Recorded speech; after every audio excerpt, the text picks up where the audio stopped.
31st night కి farm house book చేసుకుని friends తో ఎంజాయ్ చేయాలనుకుంటున్నారా? అయితే వెంటనే డోసే యాప్ ని డౌన్లోడ్ చేసుకుని బుక్ చేసుకోండి.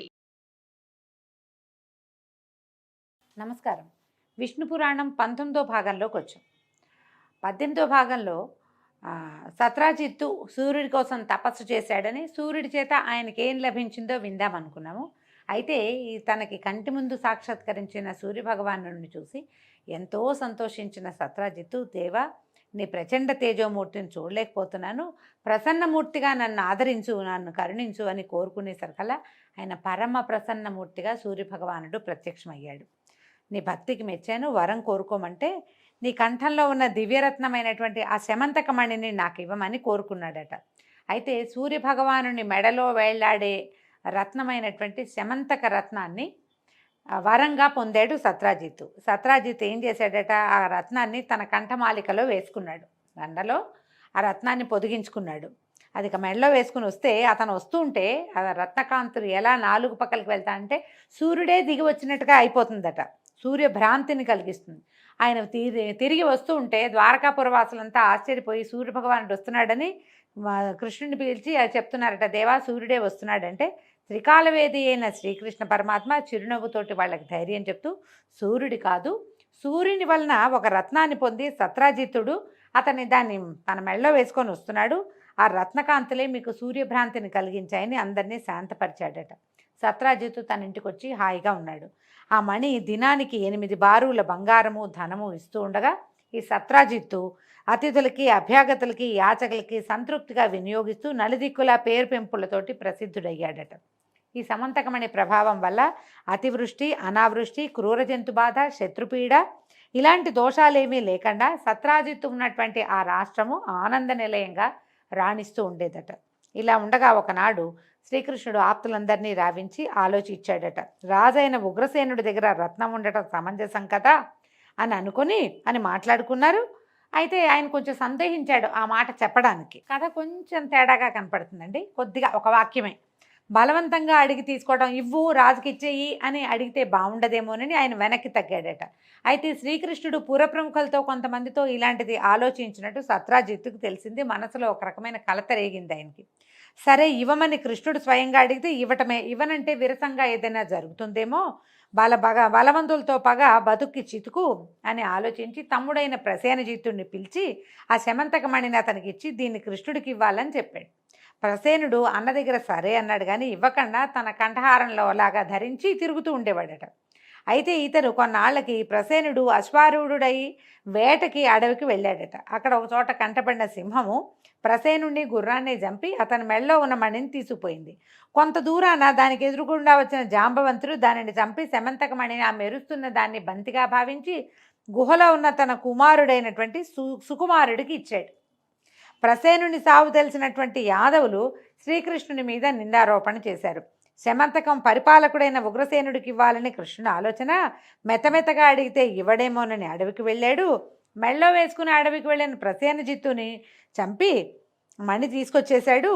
ఈ ప్రజల్ని దయతో ఏలవలసిన వాడు దయ లేకుండా ఇట్లా దారుణంగా నడుస్తూ ఉంటే ప్రజలకేం దిక్కు అని ఇలా ఏమిటంటే ఒక మాట పుట్టేసరికల్లా దాని మీద 100 మాటలు పుడతాయి కదా. ఏ కాలమైనా నిందలు పుట్టడానికి ఒకటే కాలం, పోయే కాలమే అన్నిటికీను. అయితే క్రమంగా ఈ వాక్కులు, మాటలు మారుతూ, నోర్లు చెవులు మారుతూ శ్రీకృష్ణ పరమాత్మ చెవిన పడింది. ఈయన ఏం చేశాడట, కొంత సైన్యాన్ని వెంట పెట్టుకుని ఆ ప్రసేనుడు వెళ్ళిన మార్గం వైపుకి అతను ఏ అడవికి వేటకెళ్ళాడో అక్కడికి వెళ్ళాడు. వెళ్తే అవి తిరిగి చూసిన తర్వాత చచ్చిపడి ఉన్న ప్రసేనుని కళేబరము వెంట వచ్చిన వారికి అడుగులు గుర్తించి చూపించాడు. ఇదిగో ఇక్కడ ప్రసేనుడి శవమే ఇది అని గుర్తుపట్టారు. అయితే అక్కడ కొంత దూరంలో ఓ సింహం చచ్చిపడి ఉంది. అక్కడి నుంచి అడుగులు జాడని చూస్తే ఒక కొండ గుహ దగ్గరికి వెళ్ళి అక్కడ చూశాడు, భల్లూకపు అడుగులు కనపడుతున్నాయి అని ఆలోచించి సైన్యాన్ని బయటే ఉంచి ఆయన లోపలికి వెళ్తే వివిధమణి ప్రభాభాసమై ఉన్న జాంబవంతుని భవనం కనిపించింది. అక్కడ లోపల గొండగుహ లోపల ఎన్నో మణులతోటి అలంకరించినటువంటి ఇది కనపడిందట. లోపలికి ప్రవేశిస్తే ఒక దాది చిన్న బాలుని ఒళ్ళో పెట్టుకుని లాలిస్తూ అంటోందట, కుమారా, సింహం ప్రసేనుడిని చంపగా సింహాన్ని జాంబవంతుడు చంపి తెచ్చిన ఈ శమంతకమణి ఇక నీదేరా, ఏడవకు నాయనా ఏడవకు అని పిల్లవాడిని లాలిస్తోందట. ఆ మాట విన్న కృష్ణుడు ఎదురుగుండా చూశాడు. ఈ సుకుమారుడు అని బాలుడితో మెడలో మిరుమిట్లు గొలుపుతున్న శమంతకమణి సూర్యబింబం వెలుగుతున్నట్టుగా ఉంది. అయితే ఒక ముందడుగు వేసి ఆ కుమారుడి మెడలో ఉన్న మణిని తీశాడట. ఆ మణిని తీసేసరికల్లా దాసి భయంతో కేకలు పెట్టేసరికల్లా లోపల ఉన్న జాంబవంతుడు కోపించి శ్రీకృష్ణునితో 21 దినాలు పోరాడాడు. మనం ఇలాంటి కథే వింటాం, కొంచెం తేడాలతోటి. ఈ లోపల ఇలా యుద్ధం ఉంటే ఈ పైనున్న శ్రీకృష్ణుడు సైనికులు ఒక వారం ఉండి వారం రోజులు ఉన్నారు, కృష్ణుడు రాలేదు, పరలోకానికి వెళ్ళిపోయాడేమోనని భయపడి విచారిస్తూ వెనక్కి తిరిగి ఆ బంధుమిత్రులకి చెప్పారట. వాళ్ళు బంధుమిత్రులు ఏమనుకున్నారు, కృష్ణుడు రాలేదంటే ఏదో జరిగింది విపరీత క్రియ, అందుకే కుదరలేదని పారలౌకిక క్రియలు కూడా చేసేసారు. ఈ శమంతకమణి వల్ల ఇలా అసహ్యంగా జరగకూడని విషయం జరిగిపోయిందట.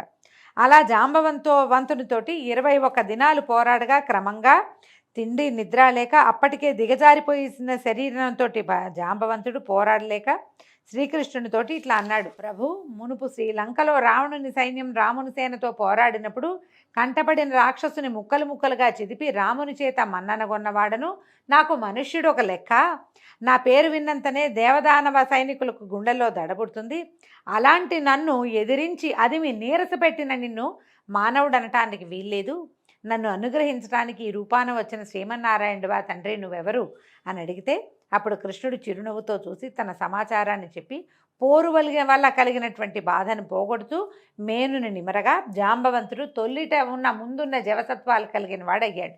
పరమానందంగా కృష్ణుడిని తన మేడలోకి తీసుకుపోయి ఆరాధించాడు. తన కూతురైన జాంబవతినిచ్చి వివాహ పద్ధతిని పలికాడు. వివాహం చేసుకొని ఆయన ఈ కూతురుని ఇచ్చేశాడు. శమంతకంతో పాటు మరికొన్ని వస్తువులు వస్త్రాలు అరణంగా ఇచ్చాడు.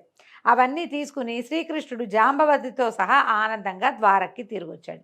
కృష్ణుని చూసి పురవాసులు పరమానంద భరితులై ఆనందించారు. కృష్ణుడు జాంబవతిని మేడలోకి చేర్చి కిందకి వచ్చి సత్రాజిత్తుని రమ్మని కబురు చేశాడు. సత్రాజిత్తు వచ్చాక కృష్ణుడు సమంతకాన్ని సత్రాజిత్తునికి ఇచ్చి జరిగిందంతా చెప్పి తన మీద పడిన నిందని తానే పోగొట్టుకున్నాడు. ఇదే కథ మనం వినాయక వ్రతకల్పనలో చెప్పుకుంటాం. సత్రాజిత్తు బాగా ఆలోచించి ఈ మణి ఎప్పటికైనా నాకు అపాయకరమే, ఏం చేయాలి, దీని మీద కృష్ణుడికి కోరిక కలగకుండా చేయాలి, పైగా ఇప్పుడు ఇలాంటి నింద వేసి ఇంత పొరపాటు జరిగి మధ్యలో అసహ్యకరమైన పారలౌకిక క్రియలు చేయకూడనివి అవి కూడా దీనివల్లే జరిగింది కాబట్టి పెద్దలతో చెప్పి ఒప్పించి ఏం చేశాడు, తన కూతురైన సత్యభామని కృష్ణుడికి ఇచ్చి కళ్యాణం జరిపించాడు. కృతవర్మ అక్రూరుడు శతధన్వుని వద్దకు వెళ్ళి, చూసావా సత్రాజిత్తు ఏం చేశాడో, మనలో ఒకరికి ఇస్తానని మునుపు చెప్పి సత్యభామని కృష్ణుడికి ఇచ్చాడు. అంటే ఈ సత్యభామమణిని కృతవర్మకి అక్రూరుడికి వీళ్ళందరికీ ఎవరెవరికో ప్రామిస్ చేశాడనమాట. మనకి ఇస్తానని చెప్పి కృష్ణుడికి ఇచ్చి పెళ్లి చేశాడు. ఈ పని మాకే కాదు నీకు కూడా సిగ్గు కలిగించేదే. దీనికి ప్రతిక్రియ ఏంటంటే వాడి దగ్గరున్న శమంతక రత్నాన్ని అపహరించాలి, ఎట్లా, వాడిని హతమార్చటమే, ఏమంటావు అంటే శతధన్వుడు వాళ్ళ మాటలు విన్నాడు. ఒక నిమిషం ఆలోచించి సరేనన్నాడట. అలా ఉండగా కొన్నాళ్ళు అయిన తర్వాత లక్క ఇంటనున్న పాండవులకు దుర్యోధనుడు హాని కలిగించాలనే ఉద్దేశంతో ఆ ఇంటికి అగ్నిని పెట్టే ప్రయత్నంలో ఉండటం తెలిసి ఆ ఆపద నుంచి వాళ్ళని కాపాడడం కోసం శ్రీకృష్ణుడు ద్వారక నుంచి వారణావతం వెళ్ళాడు. ఎక్కడైతే లక్క ఇల్లు ఏర్పరిచారో అక్కడికి వెళ్ళాడు. శతధన్వుడు తెలుసుకున్నాడు. ఇదే తగిన అదనని ఒకనాటి రాత్రి సత్రాజిత్తుని ఇంటికి వెళ్ళి ఇల్లాలు కుమారులు గోల పెడుతుండగా అతన్ని దారుణంగా చంపి శమంతకమణిని తీసుకెళ్ళిపోయాడు. మనం ఇంకో కథ వింటాం. శమంతకమణిని సత్రాజిత్తు సత్యభామమణితో సహా ఇచ్చేశాడు శ్రీకృష్ణుడికి అని ఇందులో కొంచెం వేరుగా కనపడుతోంది. అయితే ఏం చేశారు, ఈ శమంతకాన్ని పట్టుకుపోయాడు శతధన్వుడు. ఈ కృతవర్మ అక్రూరుడు చేసిన దుర్బోధతోటే శతధన్వుడు ఈ దారుణ కర్మ చేశాడని సత్యభామ అర్థం చేసుకుంది. తగిన వీరభటల్ని వెంటుంచుకుని రథమెక్కి వడివడిగా తోలించి వారణావతానికి వెళ్ళిపోయిందట. భర్త దగ్గరికి వెళ్ళింది. కృష్ణుడిని దర్శించి నమస్కరించి కన్నీళ్ళు ఒత్తుకుంటూ దీనంగా చెప్పింది, మా నాన్నని అర్ధరాత్రి వేళ ఆ శతధన్వుడు వెళ్ళి మా తండ్రిని సంహరించి ఈ వజ్రాన్ని ఈ సమంతకాన్ని తీసుకుపోయాడు అని చెప్పేసరికల్లా ఆయన ఆశ్చర్యపోయి, అయిందేదో అయింది సత్యభామ, విచారించుకో, ఆ శతధన్వుడిని హతమారుస్తానని ప్రధారూఢుడై ధర్మరాజాదుల్ని వీడుకొలిపి ఈయన మళ్ళీ వెనకొచ్చాడు ద్వారక్కి. ఆ రాత్రి ఉగ్రసేనుడు బలరాముడు మొదలైన తన వారి వల్ల శతధన్వుని తులువతనం తెలిసి విచారించి కోపించి ఇట్లా అన్నాడట, సూర్యప్రసాదితమైన ఆ రత్నం వల్ల ప్రసేనుడు అరణ్యంలో సింహం చేత చంపబడ్డాడు. ఇప్పుడు సత్రాజిత్తేమో శతధన్వుడి ఖడ్గానికి గురయ్యాడు. అన్నదమ్ములు ఇద్దరు ఇట్లా దుర్మరణం పాలైపోయారు అని అన్నయ్యని చూసి ఆ శమంతకమణి ముల్లోకాలకి ఉపకారకమైనది, ఇక మన వద్దే ఉండాలి, ప్రపంచానికి మేలు చేసేది మన దగ్గరే ఉండాలి, దుష్ట శతధన్వుని హతమార్చకపోతే మనకు అపకీర్తి వస్తుందని గట్టిగా అన్నయ్యకి చెప్పాడు. చెప్పేసరికి బలరాముడు అన్నట్ట సరే వాడిని పరిమార్చి ఆ రత్నాన్ని కైవసం చేసుకుంటానని బలరాముడు ప్రతిజ్ఞ చేశాడు. ఈ కథలన్నీ మనకు తెలియదండి, ఇవి కొంచెం కొత్త గాథలు. ఈ సమాచారం శతధన్వుడికి తెలిసింది. భయంతో వణికిపోయాడు. బలరాముడు అంటే మామూలు వాడా? ఆయన చూసి భయపడాల్సిందే ఎవరైనా సరే. ఎవరికీ తెలియకుండా ఏకాంతంగా కృతవర్మ దగ్గరికి వెళ్ళి బలరాముడి ప్రతిజ్ఞని చెప్పి నాకు తోడుగా నువ్వు రమ్మన్నాడు. రమ్మనేసరికల్లా శతధన్వుడి మాటలకి కృతవర్మ అన్నట్ట వెటకారంగా నవ్వేట, నువ్వు కృష్ణుడితో పగకి సిద్ధపడుతున్నావా? నేనే కాదు ఆ లోకమంతా ఏకమైన ఆ పురుషోత్తముడిని ఎదిరించి ముందు నిలవగలదా? వద్దు వద్దు, దుర్వివాదం చేయొద్దు, మొండిగా ఉన్నావా నీకు తగిన శాస్తి జరుగుతుంది అనేసరికల్లా ఏం చేయాలి? పో, నువ్వు పరిగెత్తుకుంటూ వెళ్ళి కాళ్ళు పట్టుకుని బాబు నన్ను వదిలేయండి అని ఆ వజ్రాన్ని రత్నం వాళ్ళకి ఇచ్చేయాలి. అట్లా కాకుండా ఆయన నా మీదకి వస్తాడు, నువ్వు నాకు తోడుండని ఎవరినైనా పిలిస్తే నీతో ఎవడూ రాడు, నేను రానన్నాడు ఆ కృతవర్మ. రాననేసరికల్లా ఇతను పరిగెత్తుకుంటూ వెళ్ళి అక్రూరుడి దగ్గరికి వెళ్ళాడు. తన దుర్దశ చెప్పాడు. చెప్పేసరికల్లా అక్రూరుడు ఏమన్నట్ట కృతవర్మలాగా, ఇదేమి దుర్బుద్ధి, కృష్ణుడితోటి పగేమిటి, నువ్వు బతికుంటావా? కృష్ణుడు ఎవరనుకున్నావు? ఇతడు సకలలోక భర్త, కర్త, సంహర్త. నీ అజ్ఞానం నిన్నిట్లా పురుషోత్తముని వైపు మీదకి పగకి నెడుతోంది. తొందరపడద్దు, బుద్ధిమంతుడిగా ప్రవర్తించు, ఇక్కడ ఉండద్దు, ఎక్కడికైనా పారిపో అని చెప్పేసరికల్లా ఆ మాట కట్టుబడి శతధన్వుడు అన్నట్ట సరే ఈ మహనీయ రత్నాన్ని కృష్ణుడికి దక్కకుండా దాచిపెట్టు. పోనీ కాదంటావా, నీదే, నీకు ఇచ్చేశాననుకో, ఇచ్చేశాను, నువ్వు కాపాడుకో అన్నాడు. సరే అక్రూరుడు ఏమన్నాడు, సరే నువ్వు చెప్పినట్టుగా రహస్యంగా ఈ రత్నాన్ని దాచిపెడతాను, నా దగ్గర ఉన్నట్టు కల్లో అయినా నువ్వెవరితోటి చెప్పొద్దని అక్రూరుడు వజ్రాన్ని ఈ శమంతకమణిని దాచిపెట్టాడు. దాచుకున్నాడు. సరే నేను ఒప్పుకుని ఈ శమంతకమణిని అక్రూరుడికి అప్పచెప్పేసి శతధన్వుడు తిరిగి భవనానికి వస్తూ కృష్ణుడు తన మీదకి వస్తున్నాడని తెలుసుకున్నాడు. ఆ సమాచారం తెలిసి సరికల్లా బెదిరిపోయాడు. బెదిరి ఎవ్వరికీ చెప్పకుండా గుట్టుచప్పుడు కాకుండా పారిపోయాడట, ఊరు విడిచి వెళ్ళిపోయాడు. ఇంతలో ఏమైంది, కృష్ణుడు బలరాముడు తోడుగా ఈ బలరాం బయలుదేరి దారుకుడు సరదాగా రథమెక్కి శతధన్వుణ్ణి అనుసరించాడట. ఈ దారుకుడు ఎవరు? కృష్ణుని యొక్క రథసారథి. ఎక్కేసరికల్లా ఈ శతధన్వుడి గుర్రము వాయువేగంతో పారిపోయి మిథిలా నగరం పొలిమేరలో ఉన్న ఒక తోటలో ప్రవేశించి మరణించిందట. గుర్రం పడి చచ్చిపోయింది. ఆ గుర్రం మీద ఉన్న శతధన్వుడు కింద పడిపోయాడు. వెంట ఉన్న కృష్ణుడు ఏం చేశాడట, ఈ శతధన్వుడి స్థితి గమనించి అన్నం చూసి, అన్నా నువ్వు రథం మీద ఇక్కడే ఉండు, వాడి సంగతి చూస్తానని ఈ రథం మీద నుంచి దిగి సింహంలాగా పరిగెత్తాడట. అంటే తదేక దృష్టితో పరిగెత్తాడు. పరిగెత్తేసరికల్లా ఏమైంది, అల్లంత దూరాన కనపడ్డాడు శతధన్వుడు. కనపడి నిలు అని హెచ్చరించి ముందుకు అడుగు వేశాడు. చక్రాన్ని విడిచిపెట్టాడట. చక్రం విడిచేసరికల్లా సుదర్శనాయుధం వెళ్ళి శతధన్వుడిని సంహరించింది. తల తగిలి పడిపోయింది. కళేబరం కింద పడింది. కృష్ణుడి దగ్గరికి వెళ్ళి కళేబరం మీద ఉన్న నగలన్నిట్లలో చూశాడు, కానీ శమంతకం కనపడలేదు. కనపడిపోయేసరికి వెనక్కి తిరిగి వచ్చి బలరాముడితో చెప్పాడు, అన్నా వాడి దగ్గర శమంతకం కనిపించట్లేదు, ఆశ్చర్యంగా ఉందనేసరికల్లా బలరాముడికి కోపం వచ్చింది. కోపం వచ్చేసరికల్లా నాకు ఇవ్వాల్సి వస్తుందని మోసపు మాటలు మాట్లాడుతున్నావా, పో, నీతో ఉనికి తగదు, నీతో ఉండకూడదు, నువ్వు అబద్ధాలు ఆడుతున్నావని చిరాగ్గా మాట్లాడాడట బలరాముడు. కృష్ణుడు ఆ మాటలకు బాధపడి, అన్నా వాని దగ్గర లేదంటే నేను మోసం చేశానా, అలాంటి పని ఎప్పుడైనా నేను నీ దగ్గర చేస్తానా, ఎన్నడూ చేయను, ప్రమాణవాక్కుగా చెప్తున్నా. ఆ శవం తాలూకు శరీరం మీద కళేబరం మీద శమంతకం లేదు, లేకపోతే నీకు కావాలంటే ఆ సూర్యుడి దగ్గర ఉన్న కంఠహారాలన్నీ తెప్పించిస్తాను అని ఎంతో ముద్దుగా వినయంగా చెప్పాడట. కానీ బలరాముడు ఒప్పుకోలేదట. ఆయన మద్యపానంలో ఉన్నాడు. ఆ ప్రయాణంలో ఆయన విశ్రాంతి తీసుకుంటున్న సమయంలో ఆయన బండి ఎక్కించి తీసుకొచ్చారు. ఆయన మద్యపానంలో ఉన్నాడు. తాగి ఆ ఒళ్ళు తెలియక, చీచి నేను నీతో ఉండను, నువ్వు అబద్ధాలు ఆడుతున్నావు, నీకు ఎప్పుడు ఇదే అలవాటు, నీతో ద్వారకలో ఉండటం ఇక నా వల్ల కాదు, నేను ఎక్కడికి పోతాను, నీ దారి నువ్వు పో అని ఏం చేశాడట, చొరచొరలాడుతూ నాగలి భుజాన్ని వేసుకుని కోపంతో గబగబా నడుచుకుంటూ మిథిలా నగరానికి వెళ్ళిపోయాడట. అక్కడ జనక చక్రవర్తి దగ్గర మన్నన పొంది నివాసం ఏర్పరచుకుని అతని ముఖతః ఆధ్యాత్మ విషయాలు వింటూ దుర్యోధనుడికి గదాయుద్ధ విషయం బోధించే గురువై 3 సంవత్సరాలు ఉన్నాడట. ఇట్లా ఒకటి జరిగిందా అంటే ఇలా కూడా జరిగింది. జనకుడు సీతాదేవి తండ్రి అయిన జనకుడు కాదు, ఆ వంశానికి చెందినవాడు. అప్పటి మిథిలా నగరానికి రాజుగా ఉన్నటువంటి ఒక జనకుడు, జనక రాజర్షి అనే పేరుతోటి ఉంటుందన్నమాట ఆ పదవి. అక్కడ ఉండిపోయాడు. ఈయన ఎప్పుడైతే ఇక్కడ ఉన్నాడని తెలిసిందో దుర్యోధనుడు వచ్చి ఈయన దగ్గర గదాయుద్ధం నేర్చుకోవటం మొదలుపెట్టాడు. ఈ కృష్ణుడు ద్వారక వచ్చి ఇలాంటి నింద ఎట్లా వచ్చింది, దీనికి ఏం విరుగుడు నాకు అర్థం కావట్లేదు. ఒకసారి నిందొచ్చింది, ప్రయత్నం చేసి పోగొట్టాను, రెండోసారి అన్నకే కోపం వచ్చింది, ఈ వజ్రం వల్ల సమంతకమణి వల్ల ఇలాంటి సమస్య వచ్చింది ఏంటని ఆయన విచారంగా ఉండేవాడట. అయితే ఈ కృష్ణుని విచారం తెలుసుకున్న ఉగ్రసేనాదులు మిథిలకు వెళ్ళి బలరాముడి కలత తీరేటట్టుగా బోధించి కాదు అతని దగ్గర లేదు, కృష్ణుడు ఎందుకు చేస్తాడు, నీతోటే ఉన్నాడు కదా, ఇట్లా ఏవో మంచి మాట్లాడి మళ్ళీ 3 ఏళ్ల తర్వాత ఆయన్ని ద్వారకి తీసుకొచ్చారు.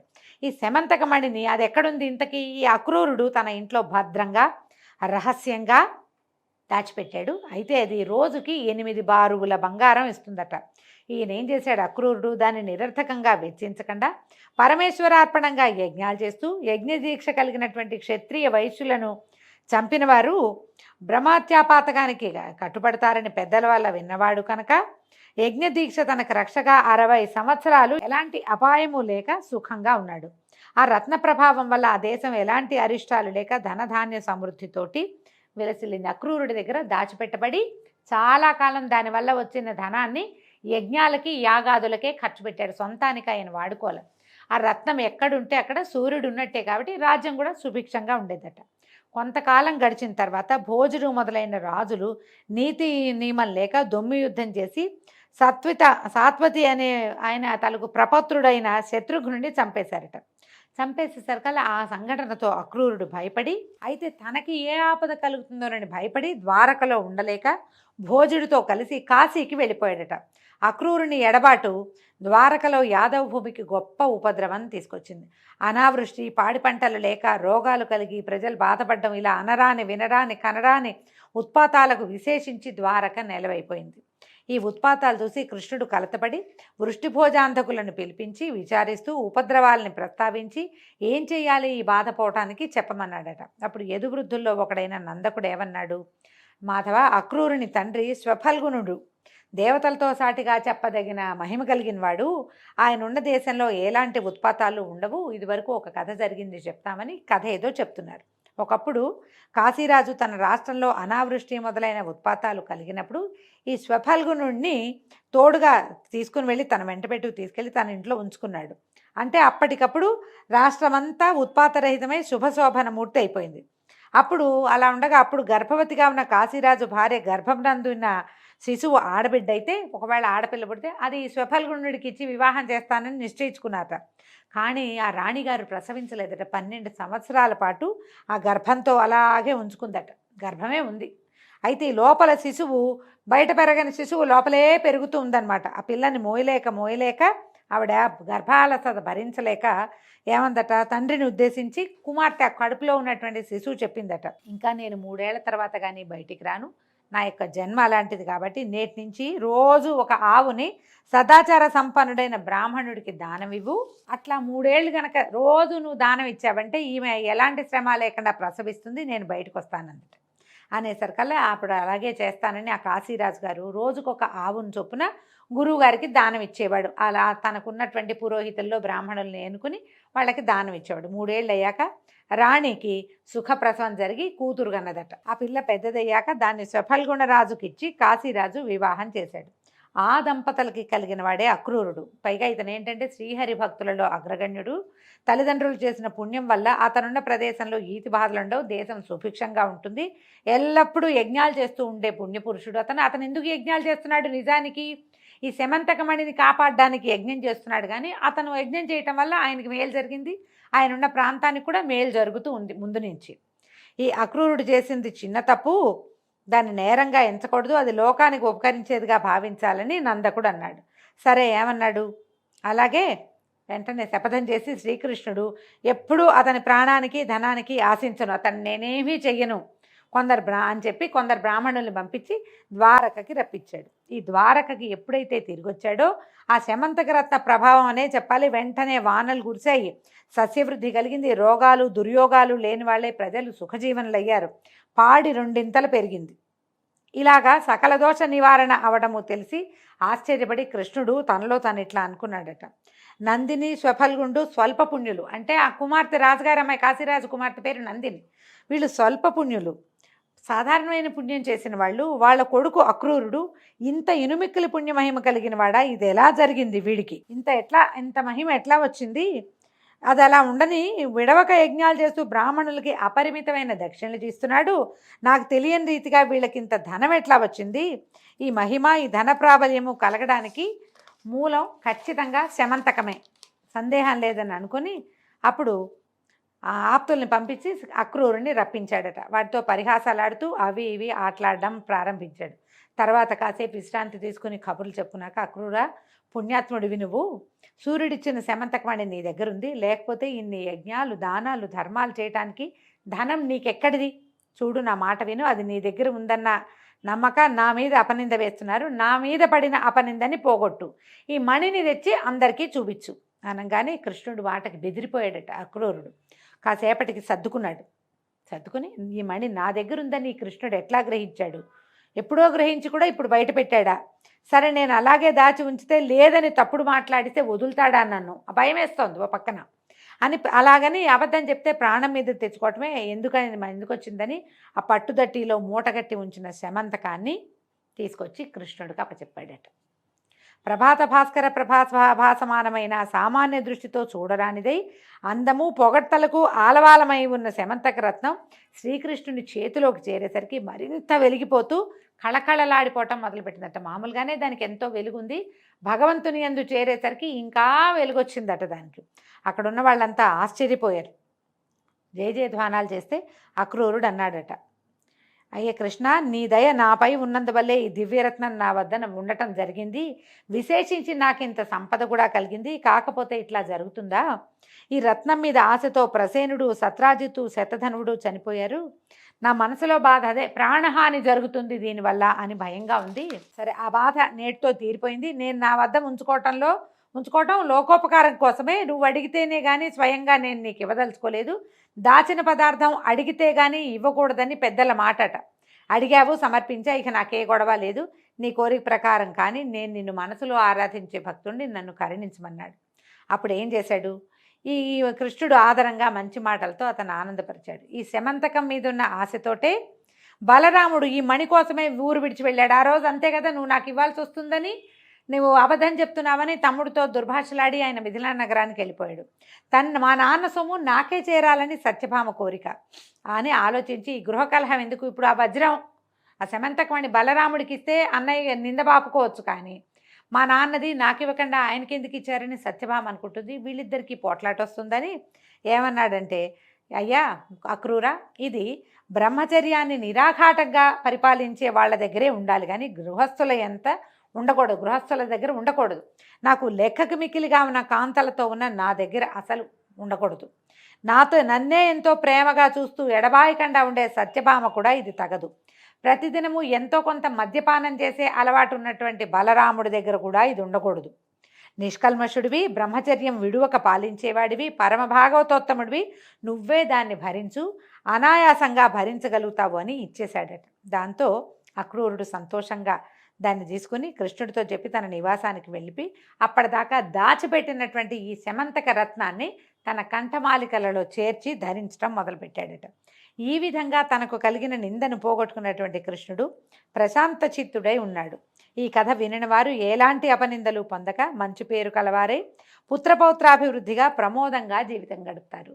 మనము ఒక చిత్రమైన వృత్తాంతాన్ని వింటామండి. అదే వృత్తాంతం తాలూకు తరువాయి భాగాన్ని ఈరోజు విష్ణు పురాణంలో విన్నాం. దీంతో సెలవండి. రేపు ఉదయం తరువాయి భాగంలో మళ్ళీ కలుసుకుందాం. నమస్కారం.